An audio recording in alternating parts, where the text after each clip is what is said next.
selamat pagi teman-teman. Hari ini kembali lagi di podcast Baca ID. Udah sekian lama kayaknya aku nggak podcast, habis itu kembali lagi pagi ini Arin bersama Pak Ruri. Assalamualaikum Pak, selamat pagi. Waalaikumsalam Mbak Arin. Iya, salam sehat. Iya benar. Sama-sama. Oke deh, hari ini kita akan Q&A sama Pak Ruri. Tapi sebelumnya kita harus kenalan dulu. Siapa sih beliau? Gitu. Oke, terima kasih Mbak Arin. Terima kasih atas undangannya. Senang sekali saya bisa gabung hari ini. Alhamdulillah sehat, jadi saya bisa memenuhi undangannya. Dan juga datang dari Baca memenuhi ID. protokol kesehatan ya ini. Ya, tadi nama saya sudah disebut sama Mbak Arin ya. Jelas sekali nama saya Ruri. Saya adalah General Manager di Hotel Mercure Makassar Nexa Petarani. Namanya sudah cukup familiar, Petarani nomor 4. Singgah-singgah. Oke, kalau gitu kita langsung aja Q&A ya. Oke. Siap lanjut. dikulik kira-kira jadi Boleh. GM kayak gimana nih? Susah nggak ya gitu? Susah Pusing nggak nggak ya? Pusing nggak ya gitu. Nah, kan gini nih Pak, kita tahu kita lagi pandemi di tahun 2020, 2019 itu baru pertama kali buka ya. Udah baru 1 tahun tiba-tiba itu pandemi. Nah, gimana kira-kira strategi hotelnya tuh ngadepin? Kalau kilas balik ke history kita buka, memang kita dengan keoptimisan yang cukup tinggi saat itu 2019 17 Agustus tepatnya. Dan kemarin kita baru merayakan genap 2 tahun. Baru 6 bulan ketika gemilang-gemilangnya hotel kalau baik itu baru jalan ya gitu, baru melangkah.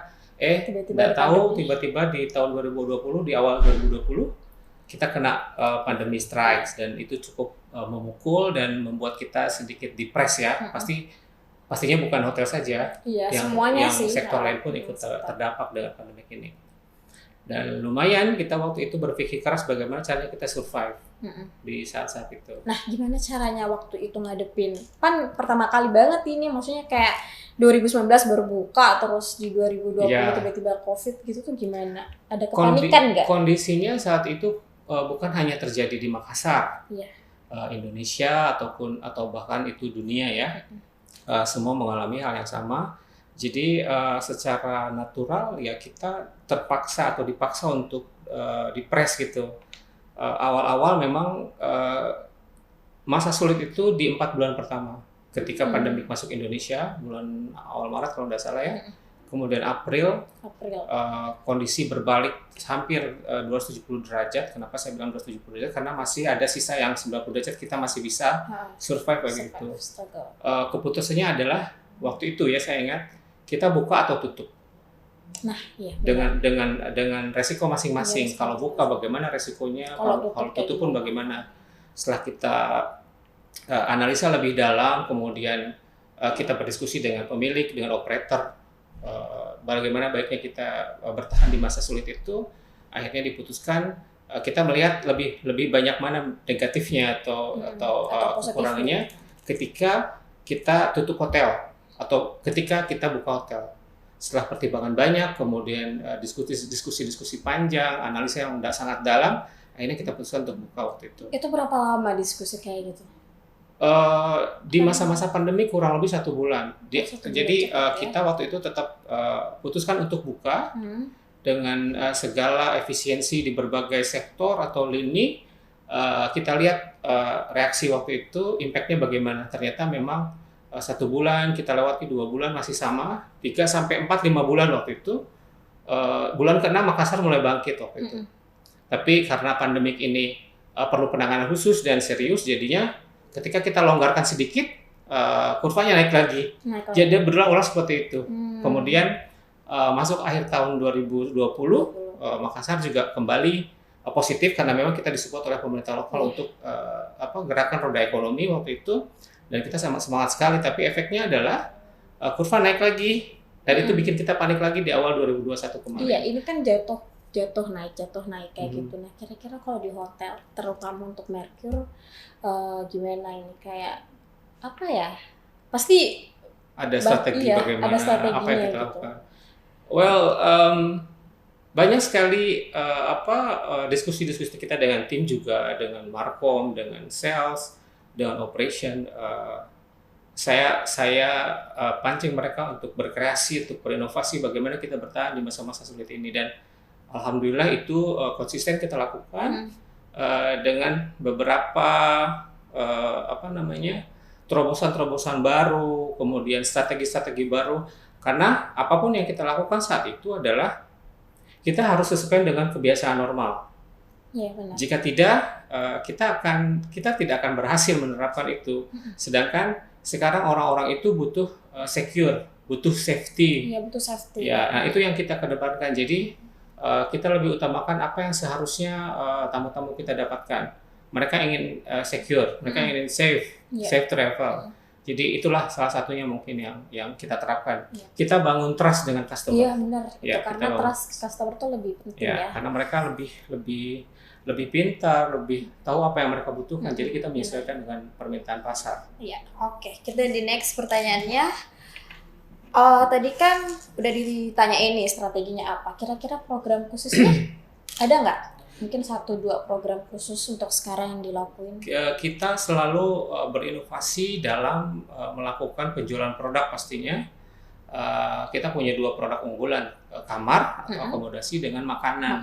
Iya. Nah, makanan itu terus terang kalau kita sedikit keluar dari jalur, kita akan ambil itu yang namanya online sama delivery service. Tetapi kita harus bersaing dengan pemain-pemain lama atau pemain-pemain existing, yaitu kayak online food. Mereka sudah sangat maju begitu ya, dari pelayanan, dari harga dan lain-lain. Tapi rasanya kalau saya tidak terlalu ke sana arahnya, tetapi saya lebih kepada saya maksimalkan potensi outlet yang saya punya, misalnya restoran. Iya. Nah, saya lebih mengedepankan promo-promo mereka untuk dine in, tapi dengan catatan prokes ketat 2 kali dari yang biasanya. Berarti harus di swab dulu atau gimana? Proses screening itu kita lakukan dari awal masuk ke area hotel. Okay. Ada tempat cuci. Iya, tempat cuci. Dari luar masuk ke dalam gedung, kemudian pengecekan suhu tubuh. Kemudian ada setiap titik-titik itu ada hand sanitizer untuk sterilkan tangan gitu. Sama di penataan tempat duduk juga kita lakukan berjarak. Ya, pokoknya hampir di setiap tempat kita siapkan gel. Wow. Jadi wherever you go. Kalau di meja yeah. tinggal gini doang aja. Pulang-pulang mungkin kalau di sini ada banyak merah. Ada banyak merah-merah.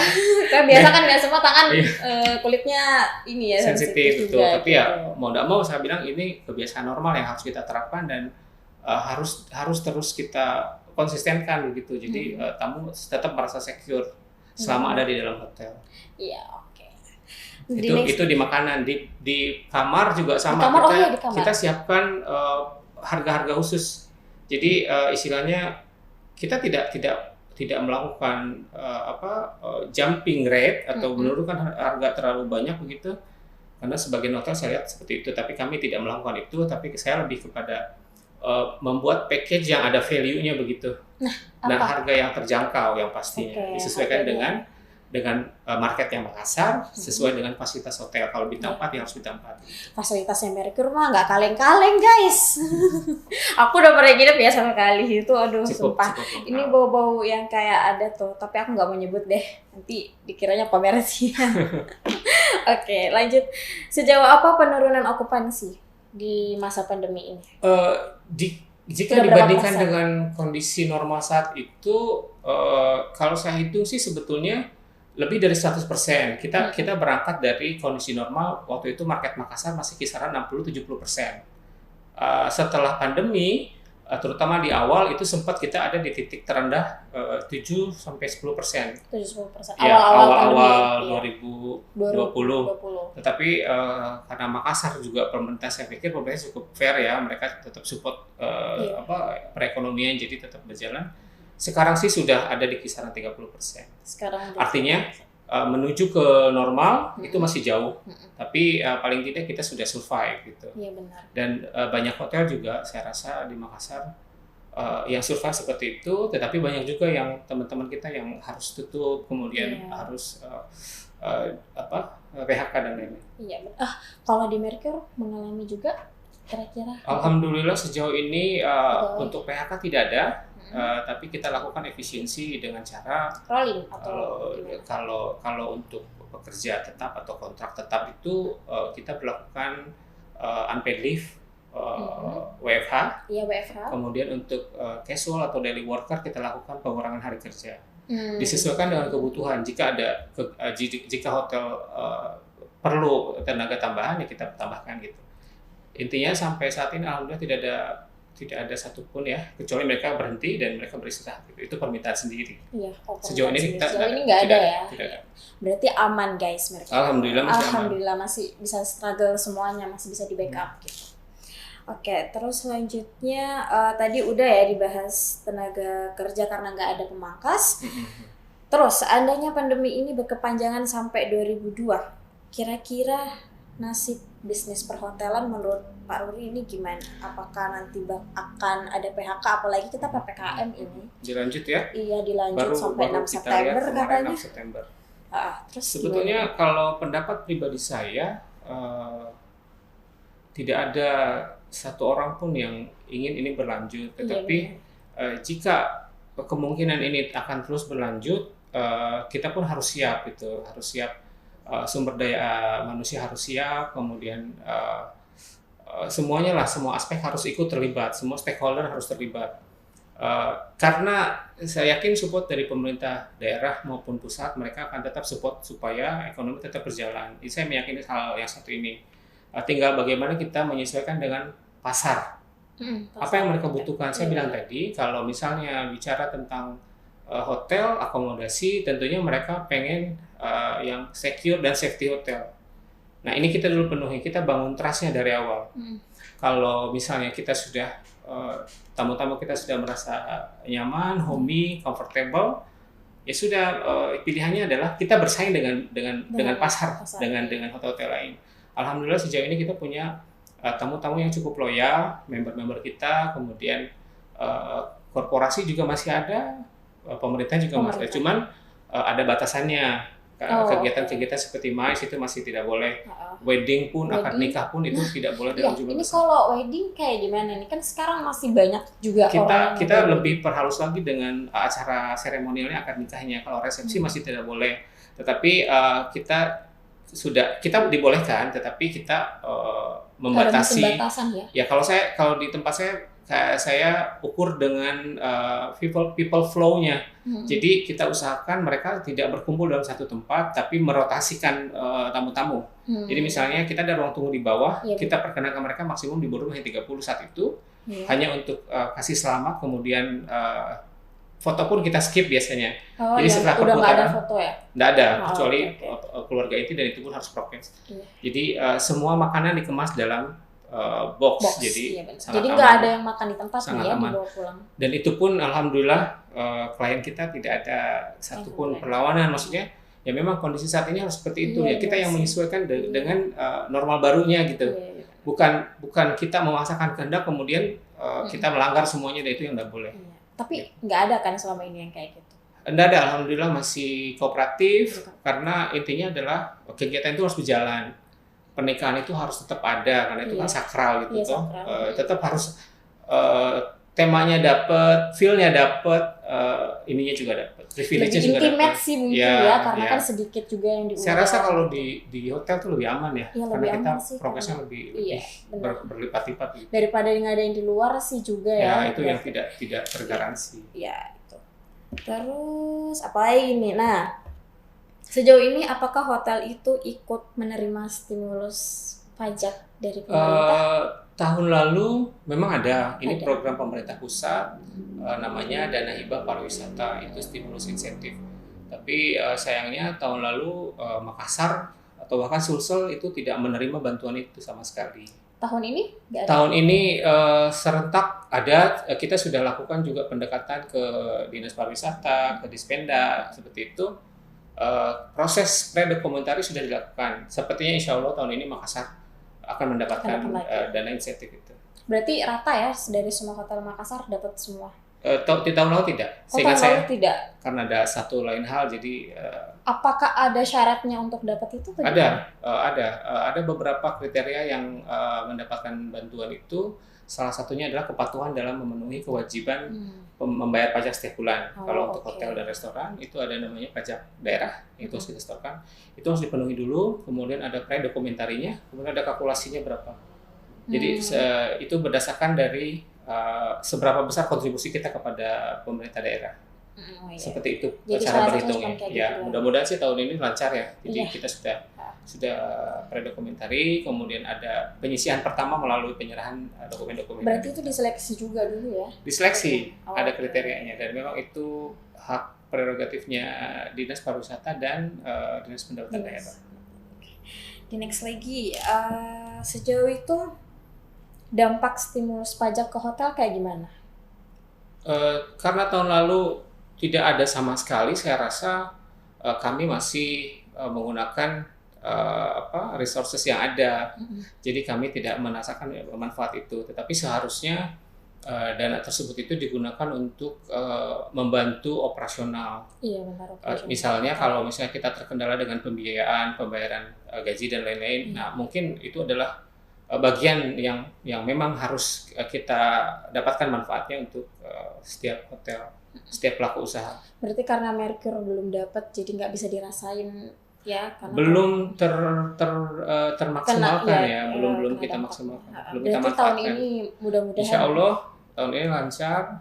Pemerintah juga sudah menyetujui melalui Menteri Parekraf, Pak Bang Menteri itu kan sudah mengumumkan bahwa itu. Cuma masalahnya sekarang tinggal pelimpahan aja dari pusat ke daerah masing-masing. Oke.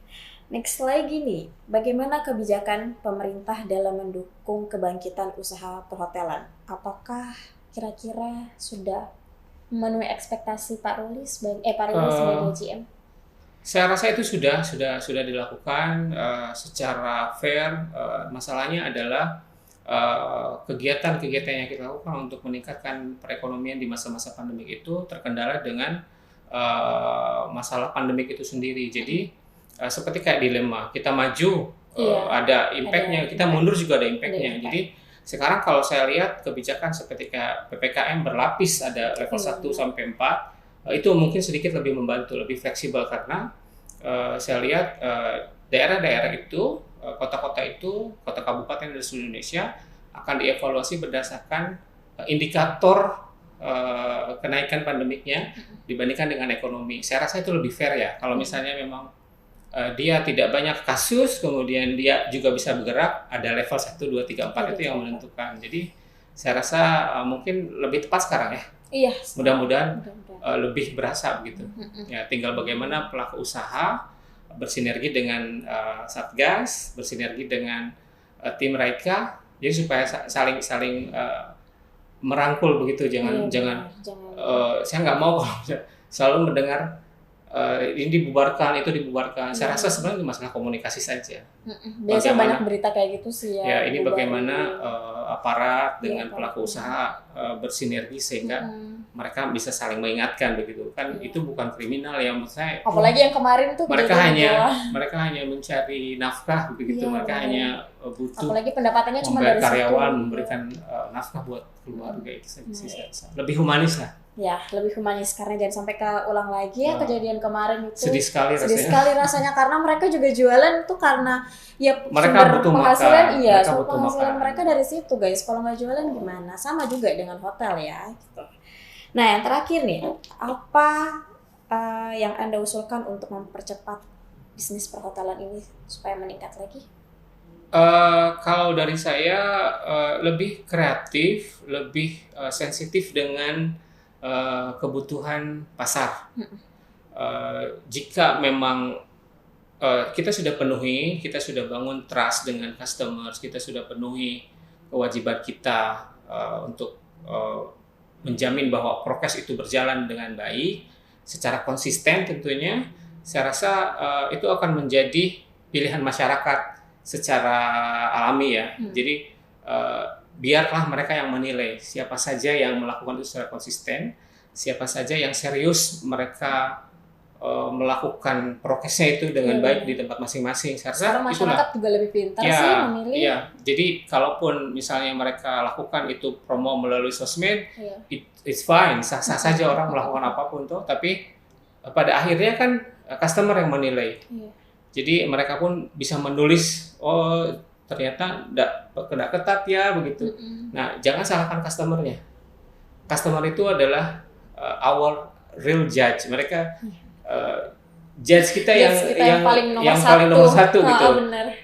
Terlepas dari julid atau tidaknya ya itu kembali lagi kepada si hotel, si pelaku bisnis. Kalau mau bermain itu bangunlah trust dengan baik. Bener. Sehingga dia akan dapatkan apa yang mereka inginkan gitu tuh. Jadi customer tuh emang number one banget. Ya, mereka harus melakukan dengan baik dan mereka pun akan melakukan hotel dengan baik. Mereka akan menulis kesannya, misalnya, oh ya saya, misalnya di OTA A, B, C, mereka akan bilang hotelnya buruk, prokesnya tidak jalan, makan tidak ini kan. Jadi jangan salah. Apa yang mereka lihat saat itu di hotel itu yang mereka rasakan. Gitu. Jadi bangunlah trust, lebih kreatif lagi, lebih sensitif terhadap permintaan customer itu. Oke. Nah kan ini PPKM diperpanjang nih Kak. Kira-kira kalau PPKM ini diperpanjang sampai 6 September gitu, masih banyak nggak sih orang-orang yang datang untuk staycation mungkin? Kalau dibilang banyak sih masih jauh dari kondisi normal ya. Di new normal ini saya bilang tadi hampir 100% hilangnya. Kalau kita bicara kondisi normal versus new normal. Tetapi kalau di saya alhamdulillah kita masih punya tadi salah satunya adalah loyal customer kita, member-member kita yang memang mereka traveling ke Makassar gitu. Cuman semenjak ada pembatasan mobilitas antar pulau, antar kota, antar provinsi, kegiatan jadi kita mengikuti aktivitas bandara. Kalau bandara tutup ya berkurang karena memang ada banyak juga customer kita yang dari luar provinsi, dari luar pulau. Jadi kalau itu berdampak ya ikut terdampak juga hotel. Tetapi alhamdulillah kisarannya kalau saya sih masih sekitar 25-30%. 30%. Iya. Oh ya. Okay. Kamar Mercure kira-kira terjual berapa? Untuk harian kita masih di kisaran sekitar 25% sampai 30%. 25%, 30%. Ya, cukup lah untuk isi base. Maksudnya di saat seperti ini not bad lah gitu, kita masih ada. Tapi nggak ada program khusus ini ya kayak ada isoman gitu?